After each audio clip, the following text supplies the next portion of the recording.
I found the best budget-friendly nightstands on Amazon for you. So let's get into it.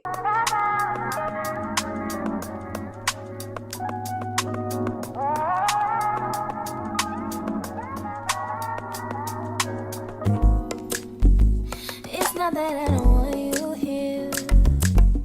So they come equipped with 2 drawers for your personal items and an open space at the bottom for decorations or for more stuff. And they come with a charging station. So no more having a fight between the bed and the wall and having to maneuver and move around and try to find a power source to plug up your phone charger at night. There's a power source on the nightstand. How convenient. So it's stylish, practical, and convenient, and only at $150 for 2 nightstands. It's a must buy. It's a must. Now, let's get into this build.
So the overall build time came out to about under an hour, maybe about 45 minutes for both nightstands. They're very durable and they look exactly like the picture. And I have a bonus piece of equipment for you. So the twin extension power cord is going to be a lifesaver for you, depending on how your room is set up. If it's anything like mine, where the power source is in the middle of the wall, you're going to need this to plug up the 2 nightstands on the side. So just save yourself the headache if your room's set up like that and go ahead and purchase it along with the nightstands, because it's going to make your life 10 times easier. So if you're interested in any of these products that you saw today, make sure you check out the description box below. They'll be linked down there. And I will see y'all next time.